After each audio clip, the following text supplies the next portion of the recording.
tienes tú.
Amado Dios y Padre Celestial, te doy infinitas gracias, Señor, por esta preciosa oportunidad que tú nos brindas de una noche más estar en tu presencia, compartiendo de tu preciosa palabra, siendo muy, Señor, conscientes de que no actuamos por inercia cuando te buscamos a ti, porque precisamente para eso fue el libre albedrío, ¿verdad?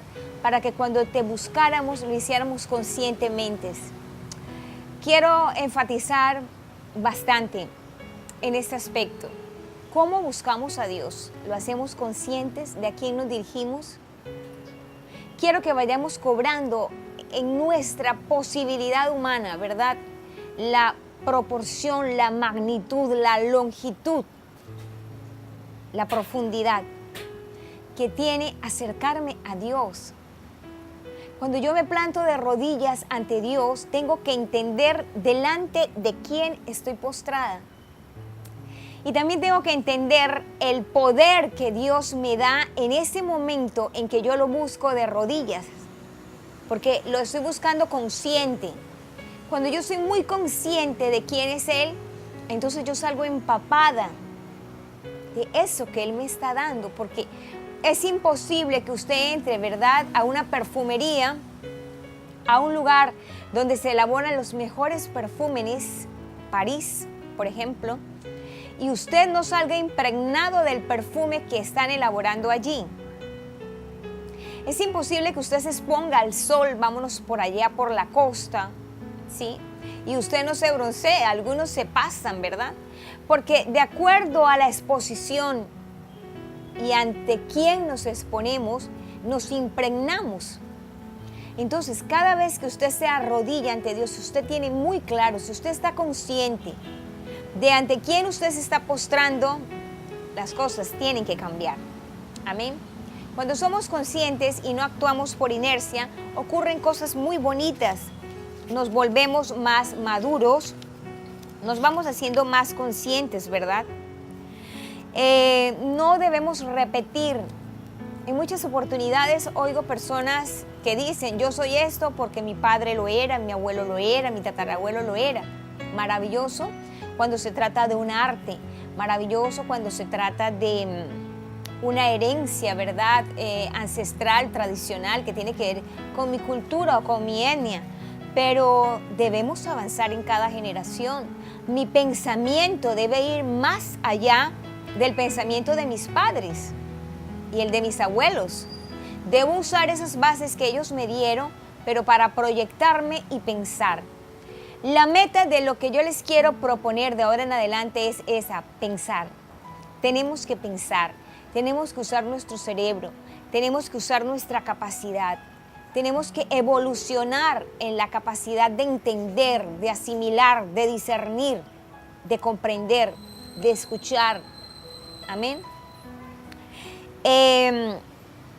Cuando nosotros vivimos la vida de acuerdo a una concienciación, a una interiorización de lo que estamos viviendo, entonces adquirimos una proporción mayor de disfrutar lo que hacemos, ¿verdad?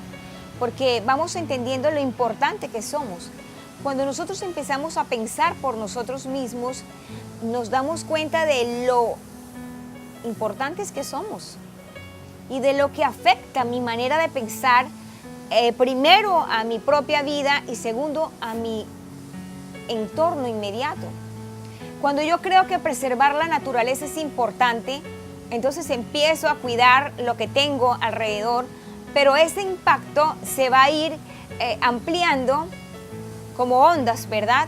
Porque de alguna manera yo voy a poder afectar positivamente a las personas que están conmigo si pongo en conocimiento de los demás esa actitud de preservación de la naturaleza. Es un ejemplo de protección a los animales, de protección a los niños, de solidaridad con el que está en peores condiciones que nosotros.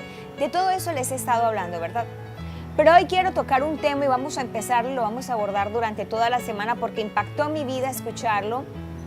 Tuvimos la visita de un adorador que nos acompañó desde Bogotá y nos compartió en nuestra iglesia, ¿verdad? Catedral Vida.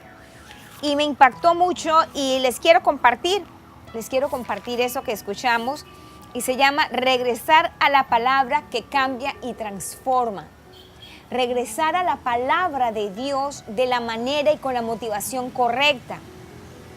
La palabra de Dios no es para que yo negocie. La palabra de Dios no es para que yo la adapte a mi propia conveniencia. La palabra de Dios nunca debe ser usada con fines egoístas, con fines individualistas, con fines de enriquecimiento. No, eso es prostituir la fe. Y no está bien. Y quienes tal hacen tendrán que darle cuentas a Dios, ¿verdad?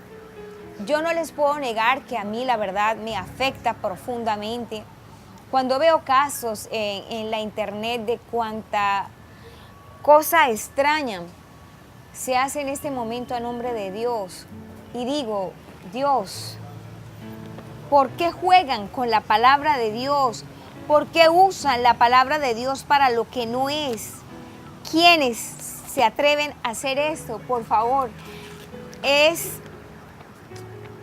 demasiado trascendental la responsabilidad con la que yo leo, con la que yo interpreto, pero sobre todo con la que yo comparto mi postura, mi pensamiento, mi interpretación de la palabra de Dios. La palabra de Dios es la palabra de Dios, amén. Eso tenemos que creerlo. Pese a que fue interpretada por hombres humanos como usted y como yo, que de algún modo tuvieron una influencia de acuerdo a su contexto histórico, cultural, político, tenemos que creer que todo lo que está escrito viene por inspiración divina. No obstante, tenemos que pedirle al Espíritu Santo que nos amplíe, ¿verdad? Que haga en nuestra mente la capacidad de comprender tan grandes verdades, porque la palabra es profunda. Cuando nos sumergimos en la palabra es como sumergirnos en un océano sin fin, un océano de conocimiento.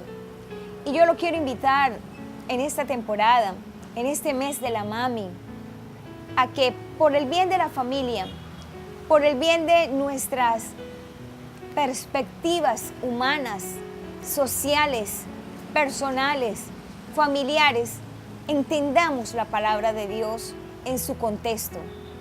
Yéndonos al contexto original, si es posible consultando las palabras en su idioma original, que es el hebreo y el griego, el Nuevo Testamento, amén. Y teniendo bases sólidas para interpretar la palabra de Dios. Sería muy bueno que empezáramos entendiendo libro por libro. Cuando aislamos los versículos, corremos el riesgo de salirnos del contexto. Entonces, yo los animo, ¿verdad? Acabamos de ver el libro de los Salmos.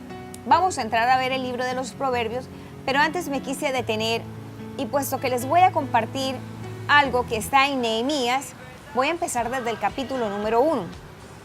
Oración de Nehemías sobre Jerusalén. Leo con la autoridad del Padre, del Hijo y del Espíritu Santo. Palabras de Nehemías, hijo de Acalías. Aconteció en el mes de Kisliu, en el año 20, estando yo en Susa, capital del reino, que vino Hanani, uno de mis hermanos, con algunos varones de Judá, y les pregunté por los judíos que habían escapado, que habían quedado de la cautividad, y por Jerusalén. Y me dijeron: el remanente, los que quedaron de la cautividad allí en la provincia, están en gran mal y afrenta, y el muro de Jerusalén derribado, y sus puertas quemadas a fuego. Cuando leí estas palabras, me senté y lloré, e hice duelo por algunos días, y ayuné y oré delante del Dios de los cielos. Amén. Me quiero detener ahí. Durante toda la semana les voy a seguir explicando, pero quiero decirles que para un judío y un hombre tan consagrado como era Nehemías, que fueron de los que salieron a Babilonia en cautividad por la desobediencia de Israel, y que estuvieron lejos de Jerusalén por 70 años, y que durante ese tiempo no podían leer la palabra, y había dolor y tristeza en ellos por haberlo perdido todo. Pero escuchar que sus muros, los muros de Jerusalén, estaban derribados, era una afrenta tan terrible como perder la soberanía nacional o como perder la independencia en una nación. ¿Por qué? Porque ellos consideraban que los muros de Jerusalén eran inquebrantables, que Jerusalén era intocable, porque ellos entendían que era el pueblo de Dios. Lo que no quisieron entender nunca era que durante mucho tiempo Dios les dijo que si desobedecían, ese sería el final, que los entregaría él mismo en cautividad. Pero ahora vemos a Nehemías quebrantado con un dolor profundo, y él llora y ayuna por saber que Jerusalén está con sus muros derribados. Lo voy a dejar con una canción que usted nunca se hubiera imaginado, que tiene un trasfondo cristiano. Es una canción de hace unos años, bastantes, pero se trata de eso, de cuando estábamos cautivos en Babilonia y les pedían que cantaran. ¿Cómo podíamos cantar sabiendo que nuestros muros estaban derribados? ¿Cómo está nuestra vida? ¿Están derribadas nuestras creencias? ¿Está derribada nuestra fortaleza en Dios? Es momento de levantarla. Lo único que nos puede sostener en momentos de crisis es nuestra fe, que es nuestro estandarte, que es la muralla que nos protege y que nunca será quebrantada si nosotros le obedecemos a Dios. Lo amo en el amor de Cristo, lo amo yo, Cici Flores. Durante la próxima semana, hoy es viernes ya, seguiremos con esta linda reflexión. Tenga mucha prudencia durante este fin de semana, descanse en familia, lea la palabra y recuerde, en su vida y en la mía, la última palabra la tiene Dios. Que el Señor le bendiga.